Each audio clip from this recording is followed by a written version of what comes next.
cuando la mejor amiga de mi esposa me escribió a las 2 de la madrugada diciendo: «Necesito verte urgente», sin que Silvia lo sepa, pensé que era un drama pasajero. Pero cuando me sentó en aquella cafetería del centro de Valencia y me mostró su teléfono móvil temblando, vi conversaciones, fechas, fotografías y un plan meticuloso que empezaba así: «Hoy por fin lo sacamos de la casa». Mi propia familia llevaba 7 meses planeando mi destrucción. Antes de continuar, suscríbete al canal, activa la campanita, porque todos los días tenemos nuevas historias. Deja tu like y cuéntanos en los comentarios desde qué ciudad nos estás viendo. Me llamo Emilio Navarro Sanz. Tengo 67 años recién cumplidos y durante 40 años creí que conocía perfectamente a las personas con quienes compartía mi vida. Creí que el matrimonio que construí con Silvia Moreno Díaz desde mayo de 1985 era sólido, basado en respeto mutuo y cariño genuino. Creí que mi hijo Marcos Navarro Moreno, de 38 años, era un hombre responsable que valoraba los sacrificios que hice por él durante toda su vida. Creí en la familia, en la lealtad, en esos valores que mis padres me enseñaron cuando era apenas un niño creciendo en las calles estrechas de Valencia. Pero todo lo que creía se derrumbó en una sola noche. Era viernes 12 de octubre de 2023. Recuerdo la fecha exacta porque ese día había celebrado discretamente el aniversario de la apertura de mi antigua farmacia, el negocio que heredé de mi padre y que dirigí durante 35 años, hasta jubilarme hace 5. Silvia había salido temprano esa mañana diciendo que tenía cita con el médico para revisión de rutina, y Marcos llevaba semanas sin visitarnos, alegando exceso de trabajo en su empresa de consultoría tecnológica. Yo estaba en casa, solo, leyendo tranquilamente en el salón cuando mi teléfono móvil vibró sobre la mesa. Eran exactamente las 2:14 de la madrugada. El nombre que apareció en la pantalla me sorprendió profundamente. Beatriz Ruiz Ortega. Beatriz era la supuesta mejor amiga de Silvia desde hacía más de 20 años. Se conocieron en un curso de cerámica artística en el Centro Cultural del barrio y desde entonces eran inseparables. Tomaban café juntas todos los jueves, viajaban ocasionalmente a Madrid para ver exposiciones de arte, se llamaban casi diariamente para charlar sobre banalidades que yo nunca terminaba de comprender. Pero entre Beatriz y yo siempre hubo una distancia extraña, una frialdad cortés que nunca logramos superar pese a los años de convivencia social en reuniones familiares y cenas organizadas por Silvia. El mensaje era breve pero inquietante.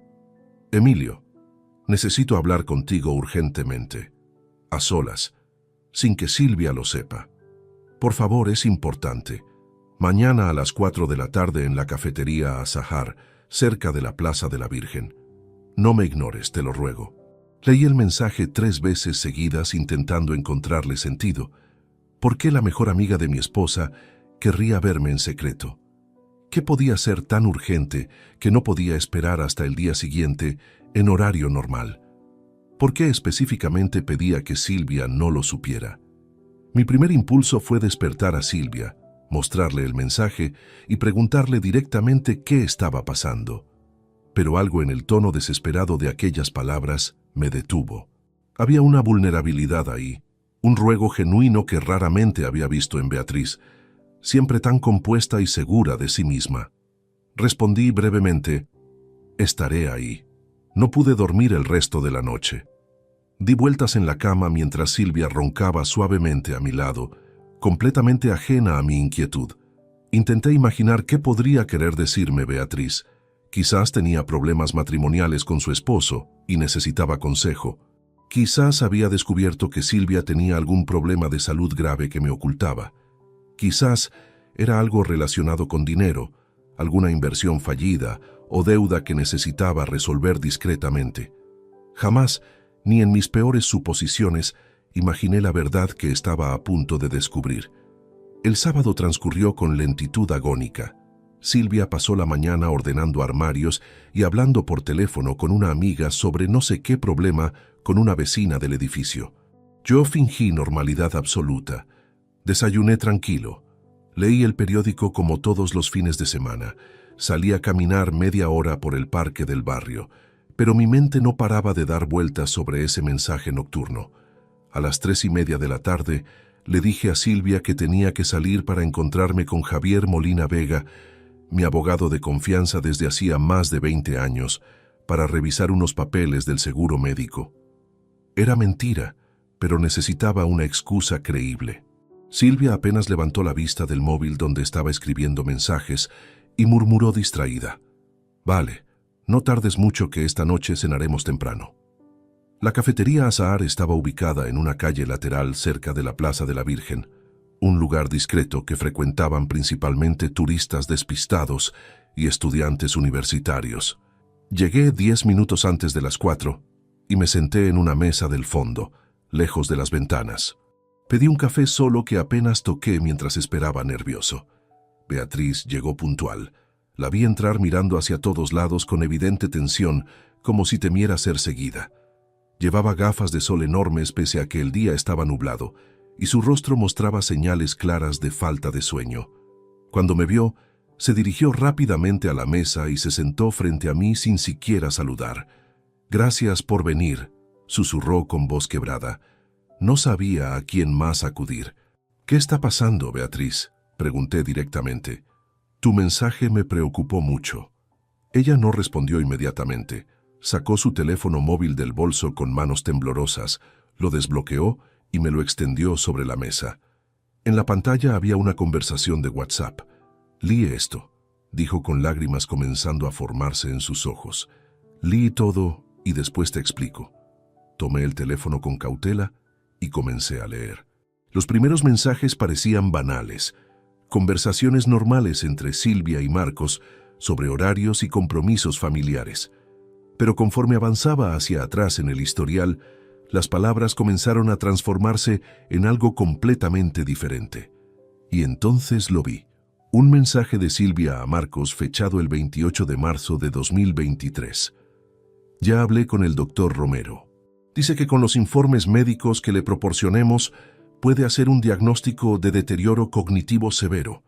Nos costará 5.000 euros, pero vale la pena». Mi corazón comenzó a latir violentamente. Seguí deslizando la pantalla hacia arriba con dedos que comenzaban a temblar. Cada nuevo mensaje era una puñalada más profunda en el pecho. No podía creer lo que estaban leyendo mis ojos, pero ahí estaba, escrito con la frialdad de quien planea algo perfectamente calculado.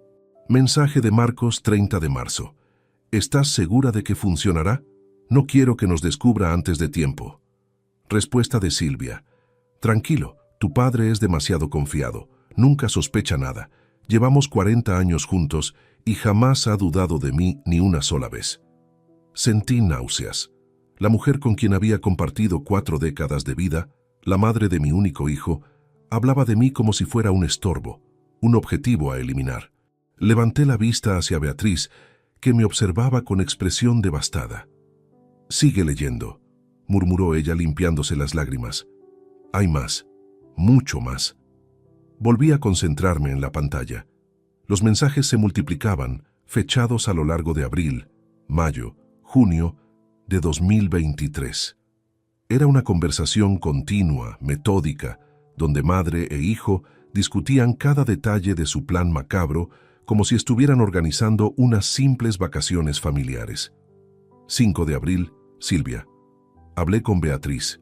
Ella aceptó testificar que te ha visto desorientado, confundido con las fechas, repitiendo las mismas historias. Le pagaremos 10.000 euros cuando todo termine. Mi estómago se contrajo violentamente. Miré a Beatriz con ojos llenos de incredulidad y dolor. Ella asintió lentamente, incapaz de sostener mi mirada. Yo acepté al principio, confesó con voz rota. Silvia me dijo que era por tu propio bien, que estabas desarrollando demencia senil y que necesitaban protegerte de ti mismo. Me convenció de que sería temporal, solo hasta que firmaran unos papeles importantes. Pero después comencé a ver mensajes que me hicieron dudar de todo. ¿Qué mensajes?, pregunté con voz apenas audible. Beatriz tomó el teléfono de mis manos y buscó otra conversación. Esta era entre Silvia y una tal Patricia Soler, nombre que no reconocí inmediatamente. 10 de junio, Silvia. Patricia, necesito que me consigas los formularios para internación involuntaria en centros psiquiátricos privados, los que se usan cuando el paciente representa peligro para sí mismo o para terceros. Patricia, ¿estás hablando en serio? Esos documentos requieren firmas de 2 médicos independientes y un juez. Silvia, por eso necesito contactos, gente que entienda que a veces hay que actuar rápido por el bien del enfermo. El dinero no es problema. Patricia, te va a costar mínimo 20.000 euros conseguir ese tipo de colaboración. Silvia, perfecto. Cuando tengamos el patrimonio de Emilio bajo control, recuperaremos eso y mucho más. Solté el teléfono sobre la mesa como si quemara. Mi respiración se había vuelto agitada, errática. Todo mi cuerpo temblaba de rabia e incredulidad. ¿Patrimonio bajo control? ¿Internación involuntaria? Mi propia esposa planeaba encerrarme en un psiquiátrico usando documentos falsificados. No puede ser real, susurré más para mí mismo que para Beatriz. Tiene que ser algún malentendido terrible. No hay malentendido, Emilio, respondió ella con firmeza inesperada. Llevo 3 meses leyendo estas conversaciones, sintiéndome cada vez más enferma. Al principio intenté convencerme de que Silvia actuaba por preocupación genuina, que tal vez tú realmente necesitabas ayuda y yo no lo veía. Pero entonces, Beatriz volvió a tomar el teléfono y me mostró otro intercambio. Este era del 23 de julio, apenas 3 meses atrás. Marcos, mamá, ¿de verdad crees que papá no se dará cuenta cuando empecemos a mover el dinero? Silvia, tu padre es un ingenuo que siempre ha confiado ciegamente en mí. Manejo todas las cuentas bancarias desde hace años. Él ni siquiera revisa los extractos mensuales. Cuando nos demos cuenta, ya habremos transferido lo suficiente para pagar tus deudas y asegurar nuestro futuro. Marcos, ¿y si se resiste a la internación? Silvia, para eso están los sedantes y el personal especializado. Una vez dentro de la clínica de Granada, firmará lo que sea necesario. Y si no lo hace voluntariamente, el doctor Romero ya tiene preparado el informe de incapacidad mental permanente. Las palabras danzaban frente a mis ojos. Incapacidad mental permanente. Clínica de Granada. Sedantes. Cada término era más aterrador que el anterior. No estaban planeando un simple engaño financiero. Estaban planeando destruir mi vida completamente, encerrarme lejos de todo y todos, borrarme como si nunca hubiera existido. ¿Cuándo? Logré articular finalmente. ¿Cuándo planeaban hacer esto? Beatriz respiró hondo antes de responder. Su rostro mostraba una mezcla de culpa, miedo y determinación que jamás había visto en ella. 23 de enero de 2024, dijo con claridad dolorosa. El día de tu cumpleaños número 68. Silvia lo eligió específicamente porque dijo que la edad lo haría parecer más creíble, más natural, que nadie sospecharía nada si un hombre de casi 70 años comenzaba a mostrar signos de deterioro mental. El golpe emocional fue tan brutal que casi no pude respirar. Mi propio cumpleaños. El día que debería celebrar otro año de vida, ellos lo habían elegido como fecha para mi destrucción final. Había una crueldad calculada en esa decisión que trascendía cualquier cosa que pudiera haber imaginado. ¿Por qué?, pregunté con voz quebrada. ¿Por qué Silvia haría esto? ¿Por qué Marcos? Yo les he dado todo. Trabajé durante 35 años en esa farmacia para darles una vida cómoda. Nunca les negué nada. Pagué la universidad privada de Marcos, sus viajes al extranjero, su primer apartamento. ¿Por qué me harían algo así? Beatriz tomó mis manos sobre la mesa. Las suyas estaban heladas, temblando tanto como las mías. Por dinero, Emilio.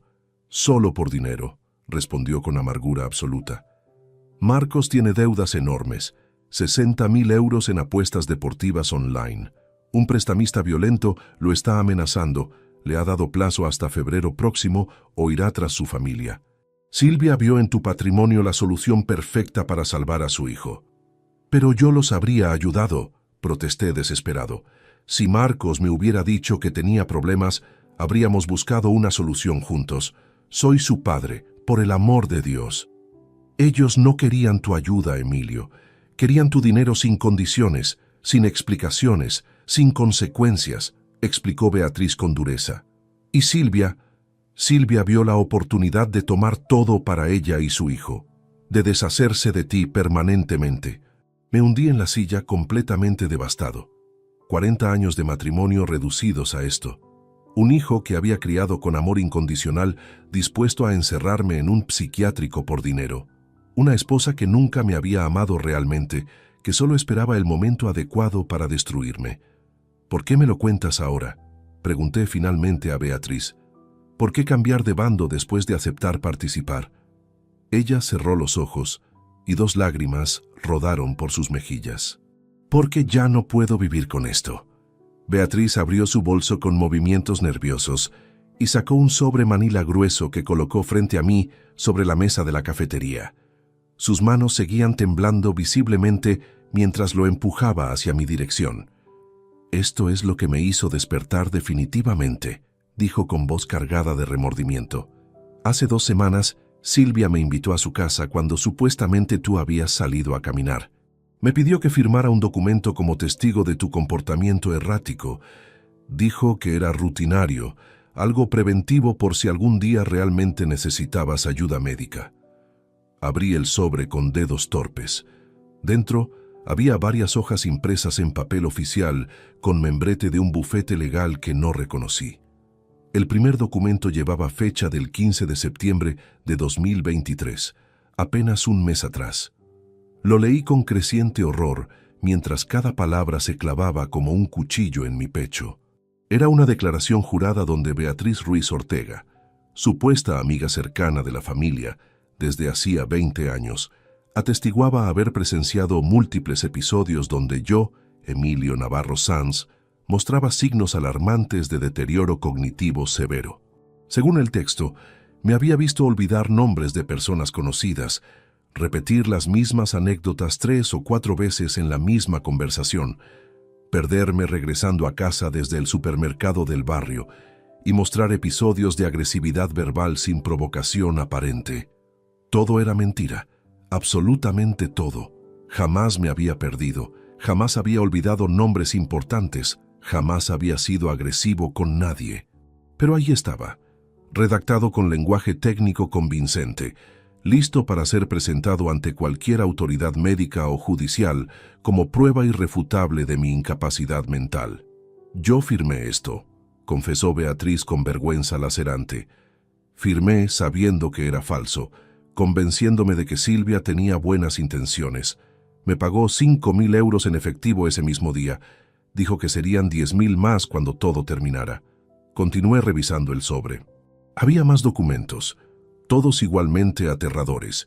Un informe médico preliminar firmado por un tal doctor Alberto Romero García, neurólogo según el membrete, donde describía síntomas de demencia temprana, basándose en entrevistas con familiares cercanos. Yo jamás había visitado a ese médico. Nunca había oído su nombre en toda mi vida. Era completamente inventado, fabricado para construir un expediente falso que justificara mi internación forzosa. Pero lo peor estaba en las últimas páginas. Eran fotografías impresas, docenas de ellas, tomadas durante los últimos meses sin mi conocimiento. Yo saliendo de casa por la mañana, comprando el periódico en el kiosco de la esquina, sentado en el banco del parque alimentando palomas, entrando a la farmacia donde trabajaba mi sobrina para saludarla brevemente. Imágenes completamente inocentes de mi rutina diaria, pero acompañadas de anotaciones manuscritas con letra que reconocí inmediatamente como la de Marcos. 13 de mayo, 9:30 de la mañana. Sujeto deambula sin rumbo fijo por el parque durante 40 minutos. Posible desorientación espacial. 27 de junio, 11:15. Sujeto permanece sentado en banco público sin actividad aparente durante 1 hora. Comportamiento compatible con apatía severa. 5 de agosto, 16:40. Sujeto olvida compras en supermercado y debe regresar 3 veces. Evidente fallo en memoria de corto plazo. Cada anotación convertía momentos normales de mi vida en síntomas inventados de enfermedad mental. Mi hijo me había estado siguiendo durante meses, fotografiando cada movimiento, fabricando un expediente completo de supuesta locura donde solo existía la vida tranquila de un jubilado de 67 años, disfrutando su tiempo libre. ¿Cómo pudiste participar en esto?, exploté finalmente, incapaz de contener la rabia que bullía en mi interior. ¿Cómo pudiste mirarme a los ojos en las cenas familiares sabiendo que estabas ayudándolos a destruirme? Beatriz sollozó abiertamente, sin importarle ya las miradas curiosas de otros clientes de la cafetería. No lo sé, Emilio. No tengo excusa. Silvia era mi mejor amiga desde hace tanto tiempo. Cuando me propuso esto, lo presentó como un favor familiar urgente. Me dijo que tú estabas enfermo realmente, pero te negabas a aceptarlo, que necesitaban intervenir antes de que te hicieras daño o dilapidaras todo el patrimonio en malas decisiones. Me manipuló perfectamente porque yo confiaba en ella ciegamente. Guardé silencio, procesando toda la información que estaba recibiendo. Mi cerebro funcionaba a velocidad frenética, intentando comprender la magnitud de la traición. No era solo Silvia, no era solo Marcos. Era una conspiración completa que involucraba médicos corruptos, abogados sin escrúpulos, documentos falsificados y testigos pagados. Habían construido un caso entero contra mí con la eficiencia de una operación criminal profesional. ¿Qué te hizo cambiar de opinión finalmente?, pregunté cuando logré controlar mi voz. Beatriz sacó su teléfono nuevamente y buscó otra conversación. Esta era reciente, del 5 de octubre de 2023, apenas una semana atrás. «Leí esto», dijo simplemente. Era un intercambio entre Silvia y Marcos donde discutían los últimos preparativos. Pero lo que captó mi atención fue un mensaje específico que Silvia había enviado a su hijo a las 11 de la noche de ese día. «Marcos, hijo mío, estoy tan orgullosa de ti. Sé que estos meses han sido difíciles, pero pronto todo terminará. El 23 de enero sacamos a tu padre de la casa definitivamente». Beatriz ya firmó su declaración.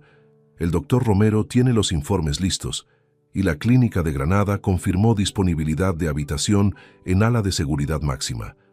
Una vez allí, con los sedantes apropiados, firmará la transferencia de bienes sin siquiera recordarlo después. Seremos libres, ricos, y ese viejo ingenuo jamás volverá a molestarnos. Sentí que el mundo se detenía a mi alrededor. Viejo ingenuo.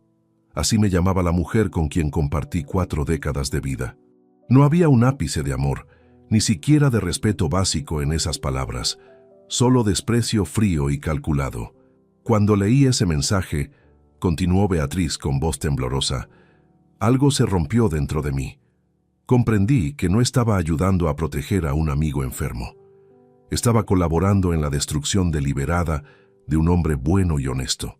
Durante 3 noches no pude dormir pensando en ti encerrado en esa clínica, sedado, confundido, sin entender qué te había pasado ni por qué tu familia te había abandonado así.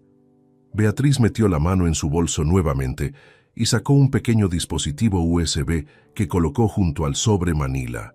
«Aquí está todo», explicó, «copias de todas las conversaciones entre Silvia y Marcos desde marzo hasta ayer, fotografías de los documentos originales que firmé, grabaciones de audio donde Silvia me explica el plan completo, contactos del doctor Romero y otros implicados. Es suficiente evidencia para destruir su plan completamente y llevarlos ante la justicia si decides hacerlo». Tomé el USB con mano temblorosa. Era tan pequeño, tan insignificante en apariencia, pero contenía la prueba irrefutable de la conspiración más vil que pudiera imaginar. Mi vida, mi libertad, mi dignidad, todo había estado a punto de ser arrebatado y ahora tenía en mis manos las herramientas para defenderme. «¿Por qué arriesgas tanto dándome esto?», pregunté. Beatriz me sostuvo la mirada con una intensidad que jamás había visto en ella. Sus ojos enrojecidos por el llanto mostraban una determinación férrea que contrastaba con su estado emocional destrozado. «Porque tengo que vivir conmigo misma después de esto», respondió con firmeza inesperada. «Porque durante 20 años Te vi ser un esposo fiel, un padre dedicado, un hombre decente que jamás le hizo daño a nadie. Y yo estaba dispuesta a traicionarte por 15.000 euros. Eso me convierte en alguien despreciable, lo sé. No espero tu perdón, Emilio. Solo necesito que sepas la verdad antes de que sea demasiado tarde. Apreté el dispositivo USB en mi mano hasta sentir que los bordes se clavaban en mi palma. La rabia, el dolor, la traición se mezclaban en mi pecho, formando un torbellino de emociones que apenas podía controlar. Pero por encima de todo eso, comenzaba a surgir algo diferente. Una claridad fría, una determinación que no sabía que poseía. Necesito saber algo más, dije obligándome a mantener la voz estable. ¿Por qué Marcos necesita tanto dinero? Él tiene un buen trabajo, un apartamento decente. ¿Qué pasó para que llegara a este extremo? Beatriz suspiró profundamente antes de responder. Tomó un sorbo de su café ya frío y comenzó a explicar con voz cansada. Marcos tiene una adicción que ni tú ni nadie más conoce. Apuestas deportivas online. Comenzó hace 3 años como entretenimiento ocasional, pequeñas cantidades en partidos de fútbol los fines de semana. Pero escaló rápidamente. Silvia me contó todo hace 6 meses cuando me propuso el plan.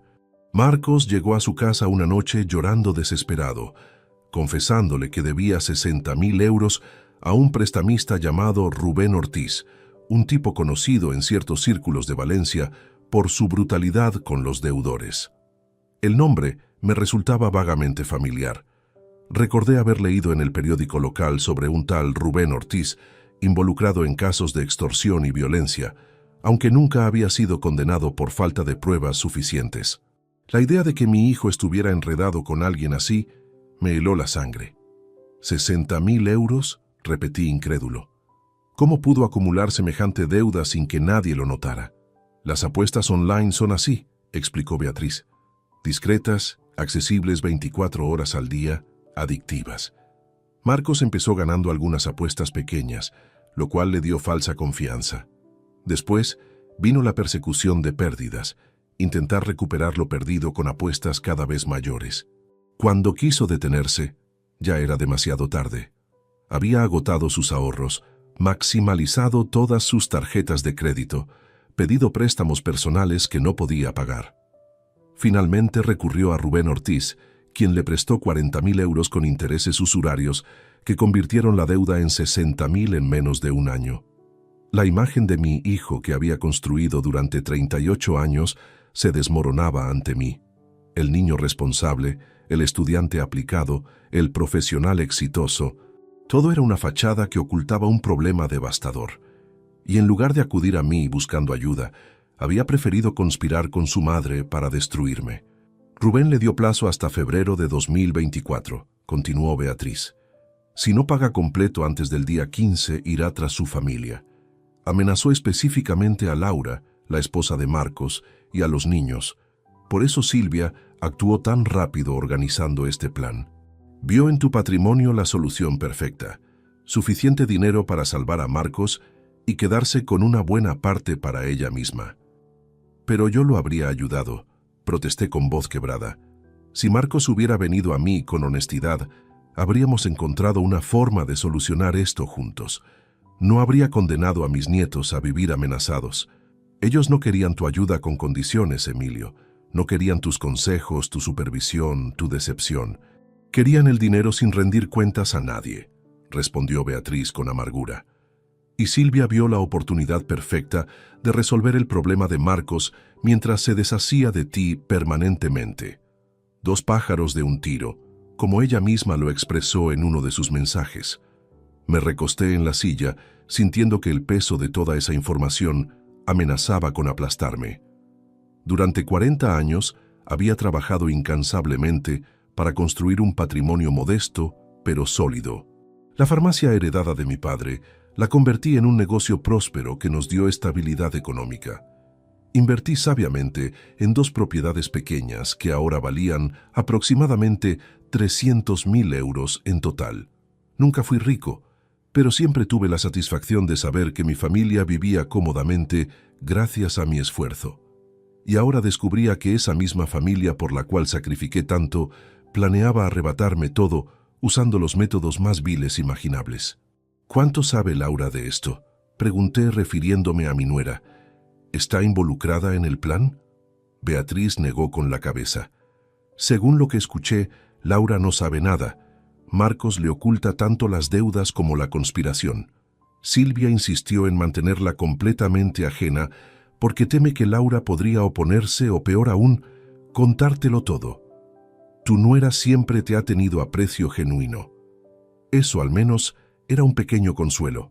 Laura, mi nuera desde hacía 8 años, siempre había sido amable y respetuosa conmigo. Me dolía pensar que vivía engañada junto a un hombre capaz de traicionar así a su propio padre. ¿Qué vas a hacer ahora?, preguntó Beatriz con cautela. ¿Vas a confrontarlos directamente? La pregunta flotó en el aire entre nosotros mientras mi mente trabajaba frenéticamente. Mi primer impulso era volver a casa inmediatamente, enfrentar a Silvia con toda la evidencia y exigir explicaciones. Quería gritar, romper cosas, descargar 4 décadas de rabia acumulada en esos pocos minutos de descubrimiento. Pero algo me detuvo, una vocecita en el fondo de mi conciencia que susurraba prudencia, que me recordaba años de experiencia dirigiendo un negocio donde las decisiones impulsivas raramente terminaban bien. Si los enfrentaba ahora, sin preparación adecuada, podrían destruir evidencia, inventar coartadas, manipular la situación para convertirme a mí en el villano. No, si iban a jugar sucio, yo tendría que ser más inteligente. No voy a confrontarlos todavía, respondí lentamente, mientras la idea tomaba forma en mi cabeza. Voy a hacer algo que jamás pensaron que sería capaz de hacer. ¿Qué cosa?, preguntó Beatriz intrigada. La miré directamente a los ojos y por primera vez desde que comenzó esta pesadilla, sentí una chispa de control sobre mi propia vida. Voy a protegerme, voy a reunir más evidencia. Y cuando llegue el momento adecuado, voy a destruir su plan tan completamente que jamás puedan volver a amenazarme. Beatriz asintió lentamente, reconociendo la determinación en mi voz. ¿Necesitas mi ayuda? Ya me ayudaste más de lo que puedo expresar, respondí sinceramente. Regresé a casa esa tarde con el dispositivo USB guardado en el bolsillo interior de mi chaqueta, sintiendo su peso como si transportara un explosivo. Silvia estaba en la cocina preparando la cena, tarareando una canción, mientras picaba verduras con movimientos mecánicos. La escena era tan cotidiana, tan normal, que por un momento dudé de la realidad de lo que acababa de descubrir. ¿Cómo te fue con Javier?, preguntó sin siquiera voltear a mirarme. La mención del nombre de mi abogado me dio una idea súbita. Javier Molina Vega había sido mi asesor legal desde hacía más de 20 años. Lo conocí cuando compré mi primera propiedad de inversión y desde entonces manejaba todos mis asuntos legales. Era discreto, eficiente y sobre todo absolutamente confiable. Bien, solo revisamos algunas cosas del seguro. Mentí con una facilidad que me sorprendió a mí mismo. Tengo que volver a verlo el lunes para firmar unos papeles adicionales. Murmuró Silvia distraídamente. La cena estará lista en media hora. Subí a nuestro dormitorio y cerré la puerta con seguro. Saqué mi teléfono móvil y busqué el número de Javier. Eran las 6:40 de la tarde del sábado, horario poco apropiado para llamadas profesionales, pero esto no podía esperar hasta el lunes. Marqué y esperé mientras los tonos resonaban eternamente en mi oído. «Emilio», respondió finalmente la voz familiar de Javier. «¿Todo bien? Es raro que llames en fin de semana». «Javier, necesito verte urgentemente. Mañana, si es posible. Es un asunto extremadamente delicado y prefiero no hablar por teléfono», dije manteniendo la voz baja. Hubo una pausa breve antes de que respondiera. Javier era lo suficientemente experimentado para reconocer la gravedad en mi tono. «Puedo verte mañana domingo a las 10 de la mañana en mi despacho. ¿Te parece bien?» «Perfecto, gracias, Javier». Pasé el resto de la tarde y la noche actuando con normalidad forzada. Cené con Silvia, mientras ella hablaba animadamente sobre el nuevo curso de yoga que pensaba tomar, sobre la boda de la hija de una vecina, sobre trivialidades que antes me habrían parecido encantadoras y ahora sonaban como ruido vacío. Cada vez que la miraba, veía no a la mujer con quien compartí 40 años, sino a una extraña calculadora planeando mi destrucción. Esa noche, acostado junto a ella en la oscuridad de nuestro dormitorio, escuché su respiración regular mientras dormía profundamente. Me pregunté cómo era posible que alguien durmiera tan tranquilamente después de planear algo tan monstruoso. ¿Acaso no sentía ningún remordimiento? ¿Ninguna duda? La mujer que roncaba suavemente a mi lado era una completa desconocida. El domingo por la mañana, le dije a Silvia que tenía una reunión en el club de ajedrez donde había empezado a jugar desde mi jubilación. Era mentira, por supuesto, pero ella aceptó la explicación sin cuestionar nada. Salí de casa a las 9:30, asegurándome de llevar el dispositivo USB y el sobre Manila que Beatriz me había entregado. El despacho de Javier estaba ubicado en el centro de Valencia, en un edificio antiguo, restaurado con elegancia sobria. Llegué puntual y lo encontré esperándome en su oficina privada, vestido informalmente con pantalones vaqueros y camisa polo, muy diferente de su habitual traje de trabajo. «Siéntate, Emilio. Te ves terrible», dijo Javier con preocupación genuina mientras me indicaba uno de los sillones de cuero frente a su escritorio. «¿Qué está pasando?». Durante la siguiente hora le conté absolutamente todo. Le mostré el contenido del USB en su computadora portátil, las conversaciones entre Silvia y Marcos, los documentos falsificados, las fotografías de vigilancia, el plan completo para internarme en una clínica psiquiátrica. Javier escuchó en silencio cada vez más sombrío, tomando notas ocasionales en una libreta legal. Cuando terminé, se recostó en su silla y exhaló lentamente. «Esto es grave, Emilio. Muy grave. Estamos hablando de conspiración para cometer fraude, falsificación de documentos médicos, apropiación indebida, posiblemente intento de secuestro dependiendo de cómo un juez interprete la internación forzosa. Tu esposa y tu hijo podrían enfrentar cargos criminales serios». «No me importan los cargos criminales todavía», respondí con firmeza. «Primero necesito protegerme. Necesito asegurarme de que no puedan ejecutar su plan bajo ninguna circunstancia». Javier asintió pensativamente. «Tienes razón. Lo primero es la defensa, después vendrá la ofensiva. Necesitamos hacer varias cosas inmediatamente y todo debe hacerse con máxima discreción. Si sospechan que descubriste su plan, podrían acelerar el proceso o destruir evidencia». «¿Qué sugieres?». Javier comenzó a enumerar los pasos con precisión profesional que admiré inmensamente. «Primero, necesito contratar un investigador privado de total confianza. Conozco a alguien excelente, Rodrigo Santos, ex policía con 20 años de experiencia. Él puede verificar todo lo que Beatriz te dijo, conseguir evidencia adicional y, lo más importante, rastrear cualquier movimiento financiero sospechoso». Sentí un escalofrío al escuchar esa última parte. «¿Movimientos financieros? ¿Crees que ya han empezado a robar de mis cuentas?». «Es muy probable», respondió Javier gravemente. «Si planeaban internarte en enero, tiene sentido que empezaran a mover dinero con anticipación para que cuando llegaras al psiquiátrico, parte del patrimonio ya estuviera fuera de tu alcance». La idea me enfureció, pero Javier continuó antes de que pudiera explotar. «Segundo, necesitamos revisar exhaustivamente todas tus cuentas bancarias, inversiones y propiedades. Quiero ver cada movimiento de los últimos 6 meses. Cualquier transferencia, cualquier cambio de titularidad, cualquier documento firmado, todo». «Puedo conseguir los extractos mañana lunes en cuanto abran los bancos», dije tomando nota mental. «Tercero, y esto es crítico, necesitamos proteger tus activos inmediatamente de forma legal e irreversible. Te recomiendo crear una sociedad limitada individual donde tú seas el único propietario y administrador. Transferiremos todas tus propiedades y cuentas principales a esa sociedad. De esa forma, aunque consiguieran declararte incapaz, no podrían tocar nada sin orden judicial expresa que tardaría meses en conseguir». La brillantez del plan me impactó. Era simple pero efectivo.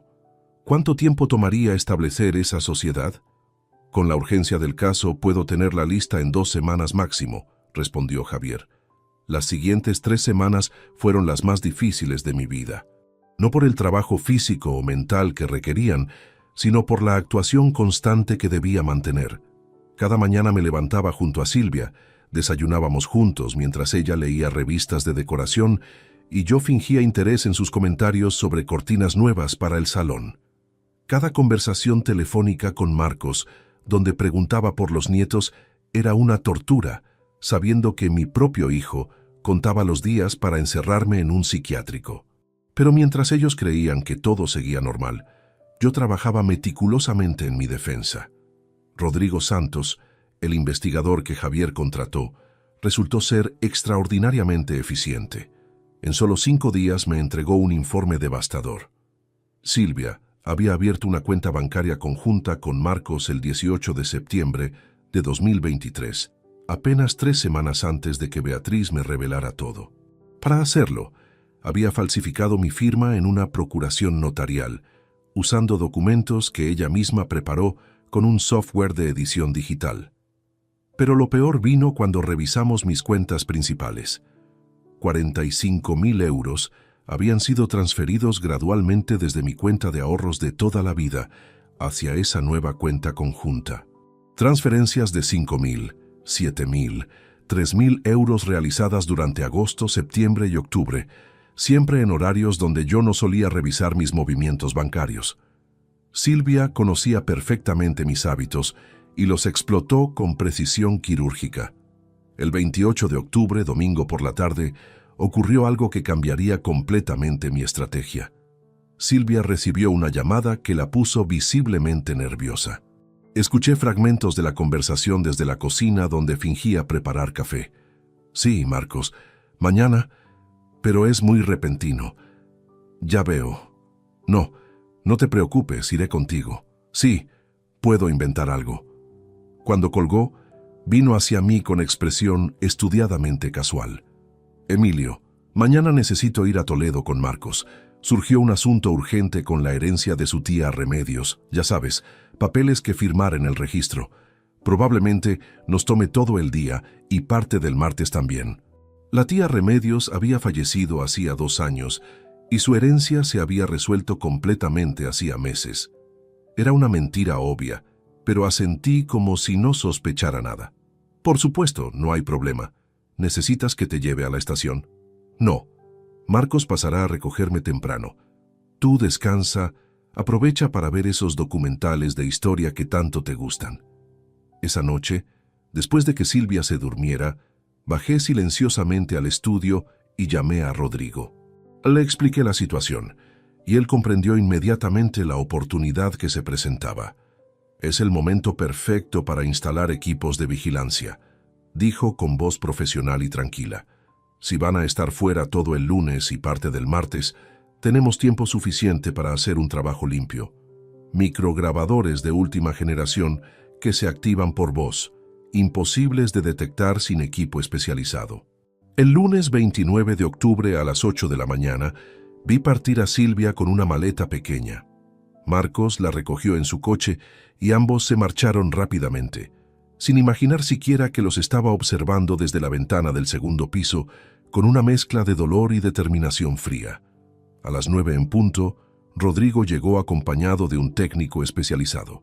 Durante las siguientes 4 horas, instalaron dispositivos microscópicos en lugares estratégicos, detrás del marco de fotos de la sala, dentro del enchufe del comedor, bajo la mesita de noche del lado de Silvia en nuestro dormitorio. Equipos profesionales que grabarían cualquier conversación con claridad perfecta. Todo está sincronizado con una aplicación en tu teléfono, explicó Rodrigo, mostrándome cómo funcionaba. Puedes escuchar en tiempo real o revisar grabaciones posteriores. Las baterías duran 3 meses y la calidad de audio es excepcional. Cuando se marcharon, limpié meticulosamente cualquier rastro de su visita. Acomodé los muebles exactamente como estaban, verifiqué que no hubiera polvo removido o señales de manipulación. Todo debía lucir absolutamente normal. Silvia regresó el martes 30 de octubre por la tarde, cansada pero de buen humor. No notó absolutamente nada diferente en la casa. Esa noche, después de cenar, Subió a darse un baño largo mientras yo me instalaba en el estudio, con auriculares y mi teléfono móvil. No tuve que esperar mucho para los primeros resultados devastadores. El miércoles 31 de octubre por la mañana, Silvia recibió una llamada de Marcos mientras yo, supuestamente, había salido a comprar pan. Me quedé en la calle esperando 5 minutos antes de regresar, tiempo suficiente para que ella se sintiera segura de hablar libremente. Los micrograbadores capturaron cada palabra con claridad aterradora. «Mamá, el doctor Romero confirmó. Tiene todo listo para enero», decía la voz de Marcos con tono ansioso. «Los informes médicos están perfectamente redactados, imposibles de refutar. Cualquier juez los aceptaría sin cuestionar». «Excelente, hijo. ¿Y la clínica de Granada?» «Confirmaron disponibilidad en el ala de seguridad máxima. Es perfecta, mamá. Está a 3 horas de Valencia, alejada de todo. Las visitas están estrictamente controladas y reguladas. Nadie podrá verlo sin autorización expresa del director médico». «¿Y el director está con nosotros?» «Completamente. Le pagamos 15.000 euros por adelantado como acordamos. Él se encargará personalmente de que papá reciba la medicación apropiada para mantenerlo, digamos, cooperativo». Escuché a Silvia reír, una risa fría, cruel, que jamás había oído salir de su boca. «Sedantes suficientes para que firme lo que necesitemos, sin siquiera recordarlo después». «Perfecto.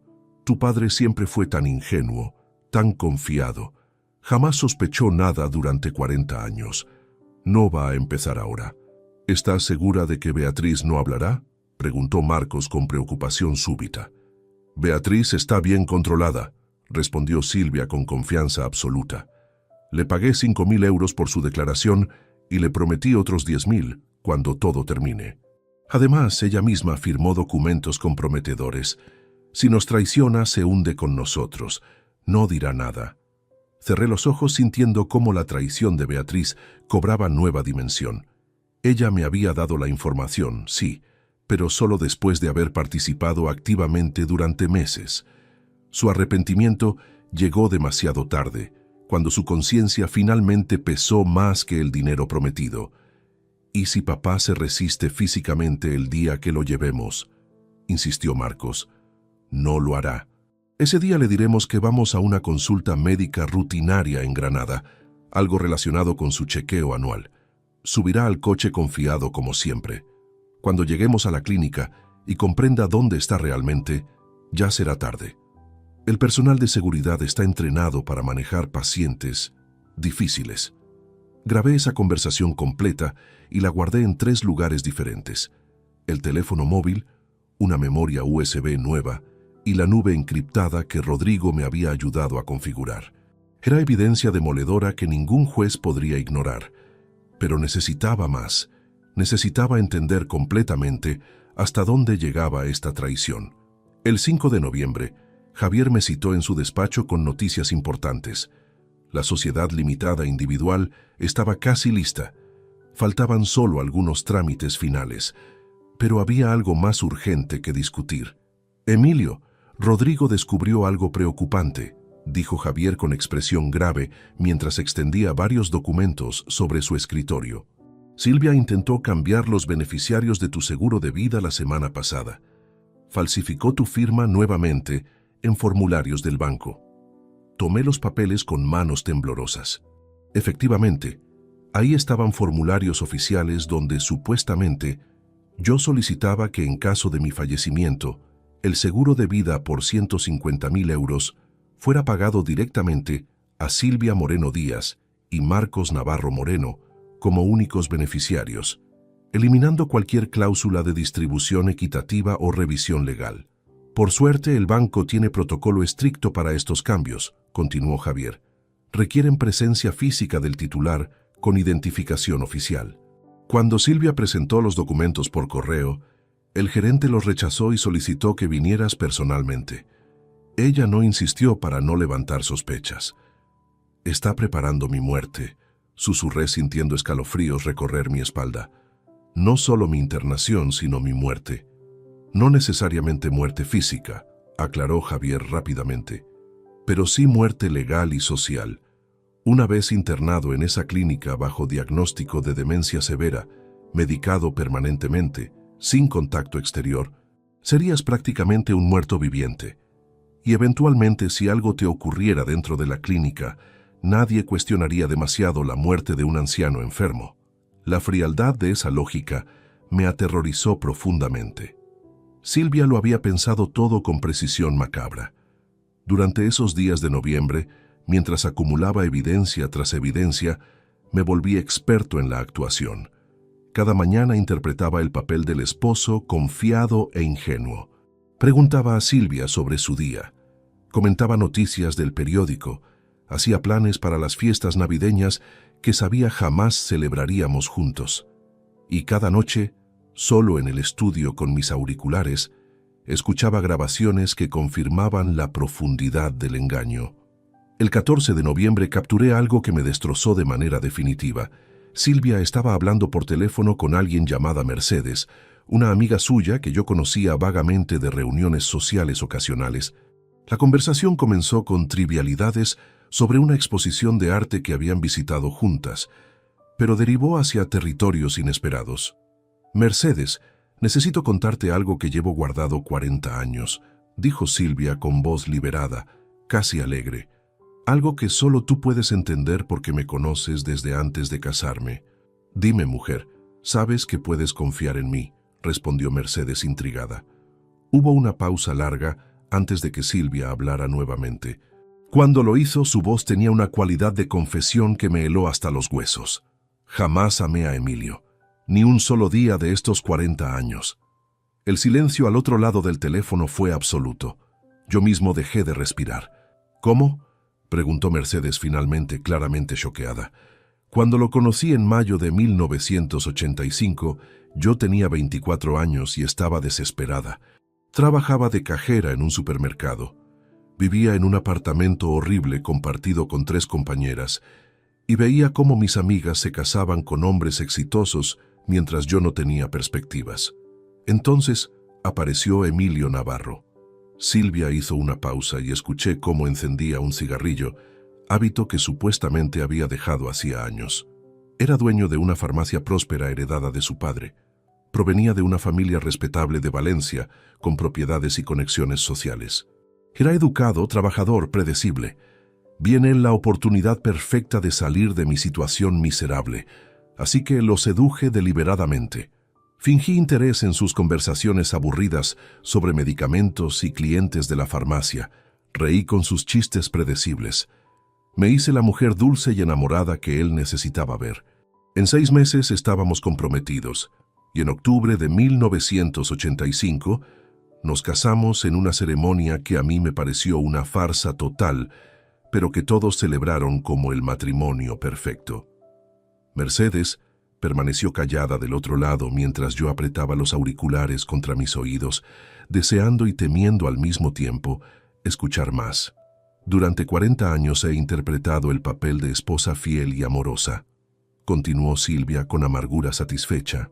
40 años fingiendo orgasmos, cocinando sus comidas favoritas, escuchando sus historias repetitivas sobre el negocio. 40 años esperando el momento perfecto para finalmente liberarme y quedarme con lo que construyó gracias a la herencia de su familia, no gracias a ningún talento especial. «Pero Silvia, tuviste un hijo con él», protestó Mercedes débilmente. «Marcos fue un accidente que decidí mantener porque me convenía. Un hijo aseguraba mi posición en la familia Navarro y garantizaba acceso futuro al patrimonio completo. Lo crié, por supuesto, pero siempre supe que eventualmente sería mi aliado contra Emilio cuando llegara el momento oportuno. Cada palabra era un golpe brutal contra todo lo que había creído durante 4 décadas. Mi matrimonio, mi familia, mi vida entera habían sido una mentira cuidadosamente construida desde el primer día. Silvia jamás me amó. Marcos fue concebido como herramienta de manipulación futura. Todo fue teatro calculado. «¿Y ahora qué vas a hacer?», preguntó Mercedes con curiosidad morbosa. «Ahora voy a terminar lo que comencé hace 40 años.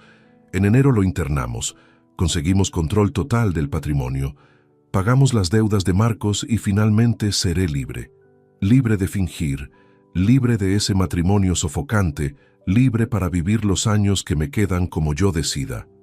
Guardé esa grabación con manos temblorosas. Era la confesión más completa y devastadora que podía haber obtenido. No solo admitía el plan actual, sino que revelaba 4 décadas de engaño premeditado. Cualquier juez que escuchara esto vería claramente la naturaleza calculadora de Silvia. El 20 de noviembre, Javier me confirmó que la sociedad limitada estaba finalmente establecida. Durante las siguientes 2 semanas, trabajamos metódicamente transfiriendo cada activo importante a la nueva empresa. Las 2 propiedades de inversión que valían aproximadamente 220.000 euros en total.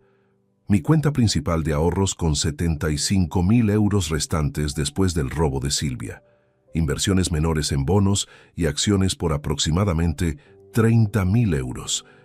Todo quedó protegido legalmente bajo la estructura empresarial donde yo era único propietario y administrador. Incluso si conseguían declararme incapaz mentalmente, necesitarían orden judicial específica para acceder a esos fondos, proceso que tomaría meses y requeriría audiencias donde mi verdadero estado mental quedaría expuesto. El 1 de diciembre me senté con Javier en su despacho para planear el siguiente paso crucial. «Tenemos evidencia abrumadora», dijo revisando carpetas llenas de documentos, transcripciones de grabaciones y análisis forenses de firmas falsificadas. Conversaciones donde admiten el plan completo, confesión de Silvia sobre 40 años de matrimonio fraudulento, pruebas de robo bancario, documentos médicos falsificados. Cualquier juez fallará a tu favor sin dudarlo. «¿Qué recomiendas hacer ahora?», pregunté sintiendo que nos acercábamos al momento definitivo. Javier se recostó en su silla, estudiándome cuidadosamente. «Recomiendo confrontación directa pero controlada. No un arrebato emocional privado donde puedan manipular la situación o destruir evidencia. Una reunión formal con presencia de autoridad legal que establezca registro oficial de todo lo dicho». «¿Cómo sería eso exactamente?». «Convocas una reunión familiar urgente. Les dices que necesitas comunicar decisión importante sobre testamento o herencia, algo que los motive a venir sin sospechar. Yo estaré presente como tu abogado con un escribano oficial que documentará todo. Entonces presentas la evidencia completa, anuncias las acciones legales que tomarás y estableces claramente que su plan fracasó rotundamente». La idea me gustó. Tenía elegancia judicial apropiada para la magnitud de la traición. «¿Cuándo?». «Sugiero viernes 15 de diciembre. Es fecha lo suficientemente cercana a sus planes de enero para que estén relajados y confiados, pero te da tiempo de prepararte emocionalmente». Acepté. Los siguientes días fueron extraños. Sabía que se acercaba el momento de la verdad, pero debía seguir actuando normalidad absoluta. El 10 de diciembre, durante una cena aparentemente tranquila, mencioné casualmente a Silvia mi intención. «He estado pensando en el testamento últimamente», dije mientras cortaba mi bistec. «Creo que es momento de actualizarlo formalmente. Me gustaría reunir a la familia este viernes 15 para discutir algunos detalles importantes». Silvia levantó la vista de su plato con interés apenas disimulado. «¿Qué tipo de detalles?». «Quiero asegurarme de que todo esté claro sobre la distribución de bienes cuando yo falte. Marcos debe estar presente también. Es importante que ambos conozcan mis decisiones finales». Vi el brillo en sus ojos. Creyó que finalmente iba a firmar el testamento que llevaban meses esperando, el documento que les daría acceso legal a todo. «Me parece excelente idea, Emilio. Llamaré a Marcos hoy mismo para confirmarlo». Esa noche escuché la llamada entre madre e hijo a través de los micrograbadores. «Marcos, tu padre quiere reunirnos el viernes para hablar del testamento. Creo que finalmente va a firmarlo». «¿Estás segura, mamá? ¿No sospecha nada?». «Para nada. Está actuando completamente normal. Esto es perfecto, hijo. Si firma el testamento a nuestro favor ahora, ni siquiera necesitaremos esperar hasta enero. Será mucho más simple». Sonreí amargamente al escuchar su confianza ciega. El viernes 15 de diciembre llegó finalmente. Era un día frío de invierno, con cielo gris amenazando lluvia. Javier llegó a las 6 de la tarde, acompañado de un escribano oficial llamado Roberto Fuentes y 2 testigos imparciales que trabajaban en su bufete. Silvia y Marcos llegaron a las 7 en punto de la tarde, puntuales y visiblemente animados. Mi esposa vestía un traje elegante azul marino que reservaba para ocasiones importantes, y mi hijo llevaba camisa blanca recién planchada con corbata. Ambos lucían como si asistieran a una celebración, no a su propia destrucción. «¿Javier? ¿Qué hace él aquí?», preguntó Silvia con primera nota de alarma en su voz cuando vio a mi abogado sentado en el salón principal junto al escribano y los testigos. «Es una reunión legal formal», respondí con voz tranquila que contrastaba con el huracán de emociones en mi pecho. «Necesitamos testigos oficiales para lo que voy a comunicarles esta noche». Marcos intercambió mirada rápida con su madre antes de sentarse en el sofá. Silvia permaneció de pie unos segundos más, claramente incómoda con la presencia de extraños, pero finalmente se acomodó junto a su hijo. «El escribano Roberto Fuentes está aquí para levantar acta oficial de esta reunión», explicó Javier con tono profesional impecable. «Todo lo dicho quedará registrado legalmente.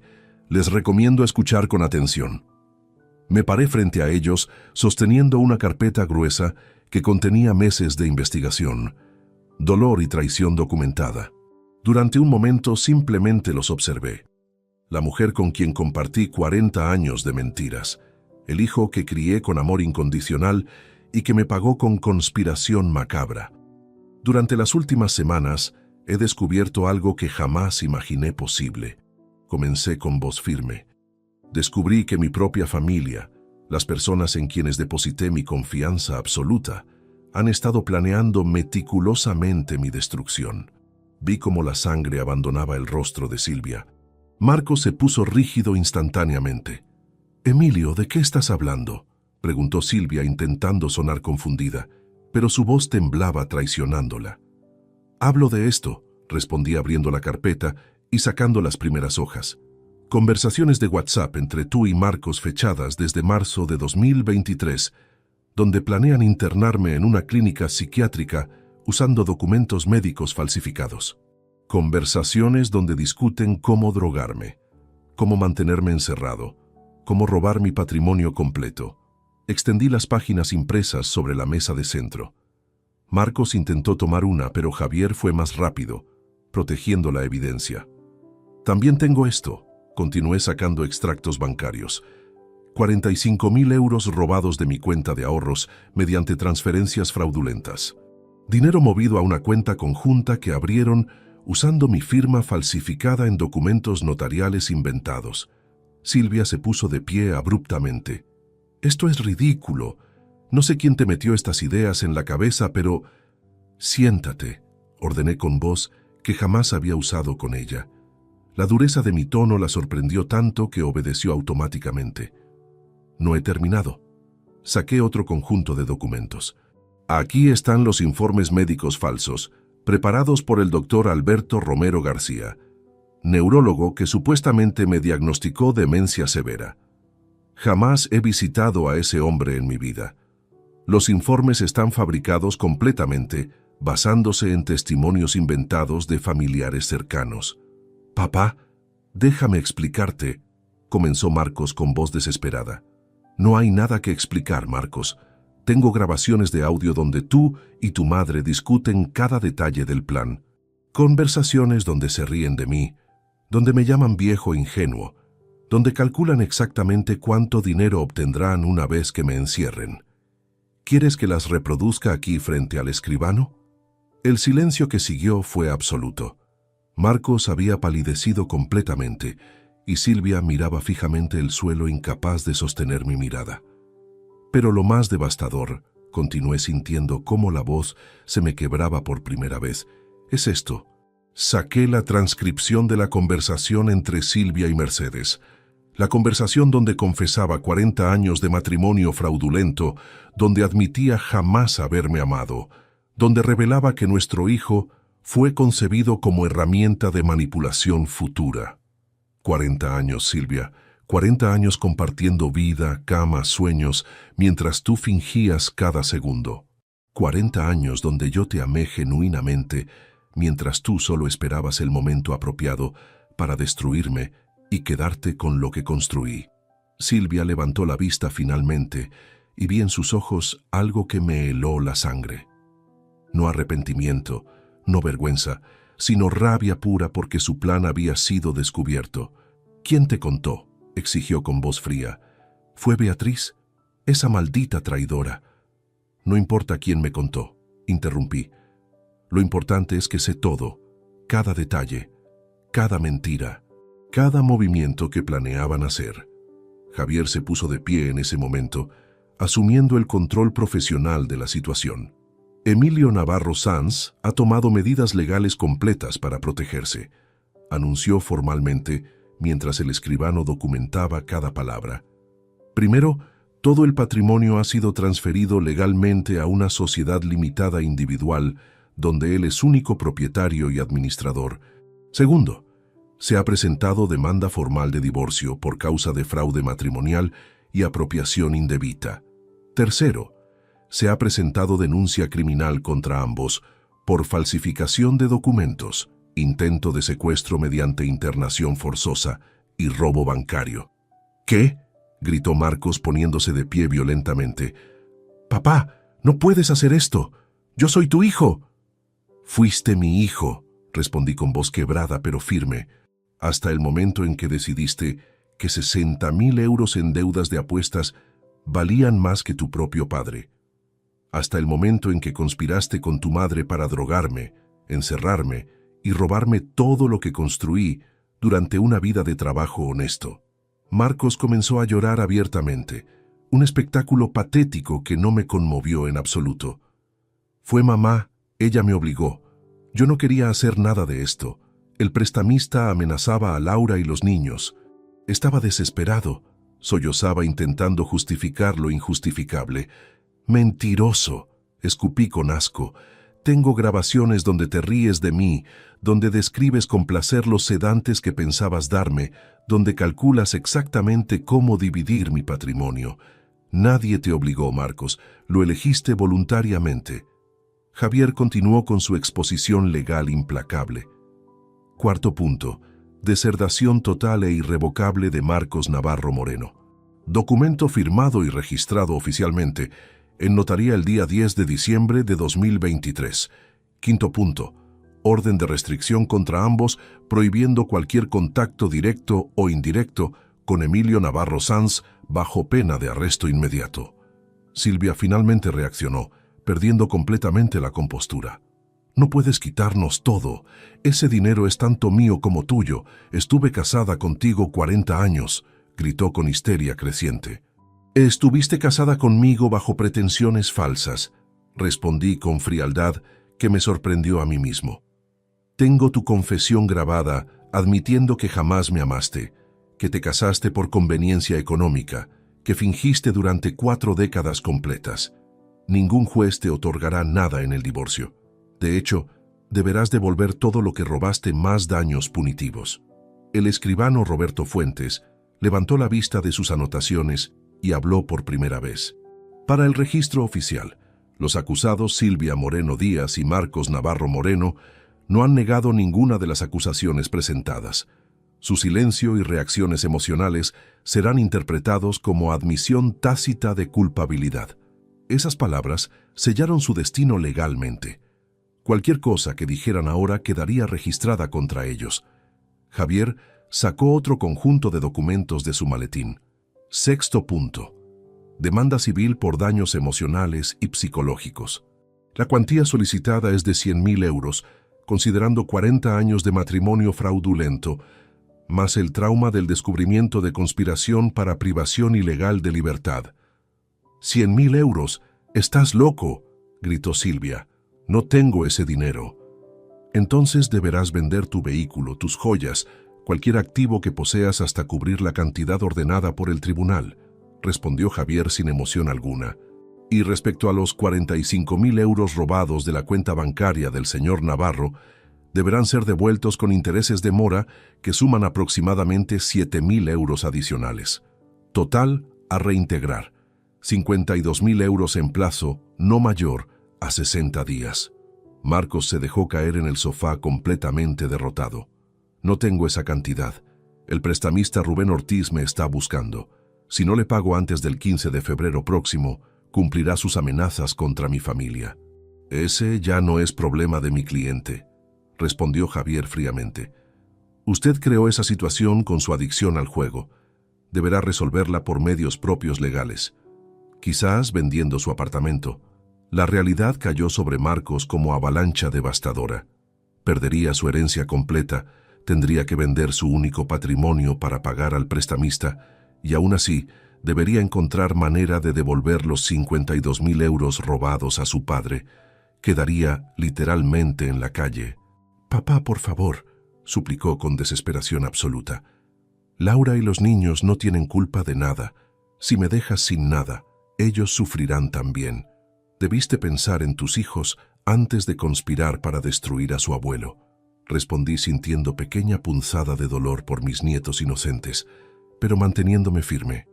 Laura puede solicitar divorcio y quedarse con custodia completa. Ella no está involucrada en esto y no será penalizada. Pero tú, Marcos, vas a vivir las consecuencias de tus decisiones. Silvia intentó una última estrategia desesperada. Emilio, piensa en los años que pasamos juntos. No todo fue mentira. Tuvimos momentos buenos, recuerdos hermosos. Por esos momentos, por lo que alguna vez significamos el uno para el otro, no hagas esto. La miré directamente a los ojos y en ese instante comprendí algo liberador. Ya no sentía amor por esa mujer. Ni siquiera sentía odio. Solo sentía indiferencia absoluta hacia una extraña que había usurpado 40 años de mi vida. No significamos nada el uno para el otro, Silvia. Tú misma lo dijiste en esa grabación. Jamás me amaste. Yo era simplemente tu boleto a una vida cómoda. Ahora ese boleto se ha cancelado permanentemente. Javier procedió a entregar citaciones oficiales a ambos. Audiencia preliminar programada para el 8 de enero de 2024 en el Juzgado de Primera Instancia número 3 de Valencia. Presencia obligatoria bajo pena de orden de arresto. Se recomienda contratar representación legal propia. El proceso judicial avanzó con eficiencia notable durante las siguientes semanas. La evidencia era tan abrumadora que los abogados de Silvia y Marcos recomendaron no ir a juicio completo, sino negociar acuerdo que minimizara daños. El 22 de enero de 2024, un día antes de la fecha que habían elegido para mi supuesta internación, se firmó el acuerdo final ante el juez. Silvia fue condenada a devolver los 52.000 euros robados en plazo de 30 días, bajo amenaza de embargo de sus bienes personales. Adicionalmente, debía pagar multa de 25.000 euros por falsificación de documentos públicos. El divorcio se otorgó inmediatamente, sin división de bienes matrimoniales, dado que el matrimonio se basó en fraude probado desde su inicio. Ella quedó además con antecedentes penales permanentes que destruyeron su reputación social en Valencia. Marcos enfrentó consecuencias aún más devastadoras. Perdió completamente su derecho a herencia futura mediante deserdación irrevocable registrada notarialmente. Fue condenado a 300 horas de servicios comunitarios por participación en conspiración criminal. Y lo más duro, tuvo que vender su apartamento de 100.000 euros para pagar a Rubén Ortiz y evitar que el prestamista cumpliera sus amenazas contra Laura y los niños. Laura, al descubrir todo, solicitó separación inmediata y se llevó a los pequeños a vivir con sus padres. Mi hijo quedó sin hogar, sin familia, sin futuro. Pero esta historia no termina con su castigo. Termina con mi renacimiento. El 3 de febrero de 2024, exactamente 2 semanas después del acuerdo judicial, tomé la decisión más valiente de mi vida. Vendí la casa familiar de Valencia, donde había vivido 40 años de mentiras. Vendí los muebles, los recuerdos falsos, todo lo que me ataba a ese pasado doloroso. Con el dinero de la venta más los 300.000 euros de mi patrimonio protegido, me mudé a Santander. ¿Por qué Santander?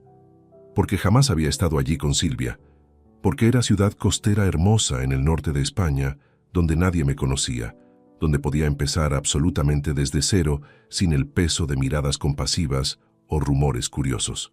Llegué en marzo con 2 maletas pequeñas y un corazón decidido a construir algo verdaderamente significativo. Durante las primeras semanas caminé por las playas de El Sardinero. Respiré el aire marino fresco, observé a las personas viviendo vidas normales sin traiciones ni conspiraciones. Lentamente, la herida comenzó a sanar.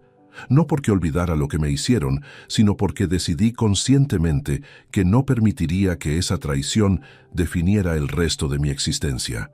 En abril, mientras tomaba café en una pequeña cafetería del barrio de Puerto Chico, conocí a Alberto Campos Prieto. Era un hombre de 70 años, viudo desde hacía 5, que había perdido a toda su familia en un accidente automovilístico 3 años atrás. Compartimos nuestras historias de pérdida y dolor y surgió entre nosotros una amistad genuina basada en comprensión mutua. ¿Sabes qué necesita esta ciudad?, me dijo Alberto una tarde mientras observábamos el atardecer sobre la bahía. Un lugar para personas como nosotros, gente mayor que ha perdido a sus familias, que se siente abandonada, que necesita recordar que todavía tiene valor y propósito.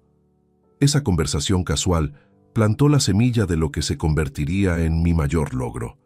En mayo de 2024, usando 200.000 euros de mi patrimonio, compré un edificio antiguo en el centro de Santander.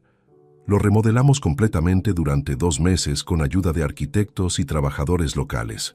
El 1 de agosto inauguramos oficialmente Casa Renacer, un centro comunitario gratuito dedicado exclusivamente a personas mayores que habían sufrido abandono familiar, viudez traumática o soledad extrema. Ofrecíamos talleres de pintura, cerámica, escritura creativa, yoga adaptado.